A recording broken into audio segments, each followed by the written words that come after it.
আসে, শেখাতে চায়। যদিও রাজারা শেখেন না, তারা বারবার ভুল পথেই পা বাড়ান। ইতিহাসের সবচেয়ে বড় শিক্ষা হলো কেউ আসলে ইতিহাস থেকে শেখে না। দক্ষিণ এশিয়ার ঝড়টা শুরু হয়েছিল শ্রীলঙ্কায়। সরকার বিরোধী আন্দোলন, তার বিপরীতে ভয়াবহ দমন পীড়ন, সব মিলিয়ে গণবিস্ফোরণের তীব্রতায় দেশ ছেড়ে পালাতে বাধ্য হন শ্রীলঙ্কার রাজাপাকসে পরিবার। প্রেসিডেন্টের ভবন দখলে নেয় আম জনতা। সেখানে সুইমিং পুল থেকে শুরু করে প্রেসিডেন্টের শোবার ঘর সবকিছু তছনছ হয় জমা ক্ষোভের আগুনে। তবে ইতিহাস থেকে কেউ শেখে না, সে কথা আবারও প্রমাণ করেন শেখ হাসিনা। নিজের গায়ে স্বৈরাচার তকমা নিজ যোগ্যতায় সেটে নেওয়া শেখ হাসিনাও জনমত বুঝতে অক্ষম হলেন। বাতিল কোটা প্রথাকে চালু করতে গিয়ে তিনি দেশের মেজরিটি মানুষের মতামতকে তুচ্ছ তাচ্ছিল্য করলেন। চারপাশ ভরিয়ে রাখা চাটুকারদের কথায় ঢাললেন আগুনে ঘি। আর সেই তাচ্ছিল্যের জবাব ছাত্র জনতা দিল তুমুল আক্রোশে। ভয়াল ঘূর্ণিঝড়ের বিশাল চোখের মতো বাঁক খেতে লাগলো আন্দোলন। তারপরও ফুঁসে ওঠা জনতার মনের ভাষা বুঝতে অক্ষম হলেন হাসিনা। ভাবলেন বরাবরের মতো এবারও ছাত্রলীগ নামের পেটোয়া বাহিনী লেলিয়ে ক্যাম্পাসগুলো বন্ধ করে দিয়ে পার পেয়ে যাবে। কিন্তু বিধি বাম। 17 বছর ধরে জমানো পাপ আর ক্ষোভের পাহাড় হাসিনাকে ক্ষমা করল না।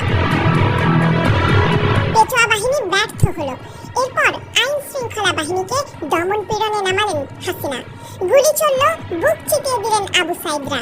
মৃত্যুর মিছিলে মৃত্যুকে রুখে দাঁড়ালো দেশের কোটি জনতা।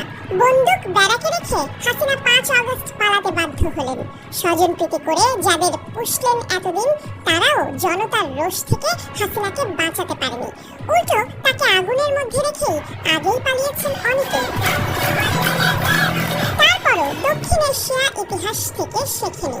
এবার আগুন লেগেছে নেপালে। সেখানেও বাংলাদেশের মতো ফুঁসে উঠেছে জেন জি।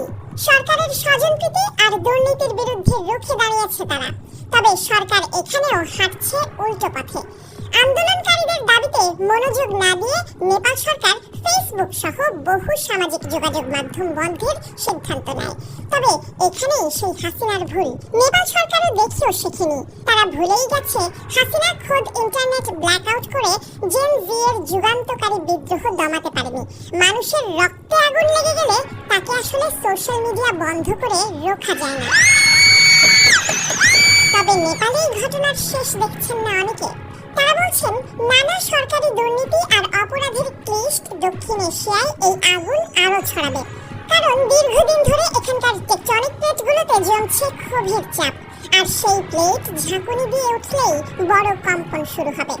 ভেঙে পড়বে হাসিনার মতো অনেকেরই রাজ সিংহাসন। বিশ্লেষকদের একটা অংশ মনে করছেন বিদ্রোহের এর পরের ঢেউটা লাগতে পারে ভারতে। কারণ দেশটিতেও বহুবিধ ক্ষোভ বহুকাল ধরে দানা বাঁধছে। কাশ্মীর থেকে মণিপুর, গোটা 7 সিস্টার্স, এমনকি বাঙালি নিগ্রহের জেরে ফুঁসছে পশ্চিমবঙ্গ।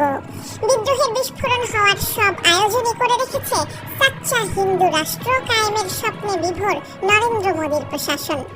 তাই বিদ্রোহের ঢেউয়ে ভারত টুকরো টুকরো হয়ে ছিটকে পড়লেও অবাক হওয়ার কিছুই নেই।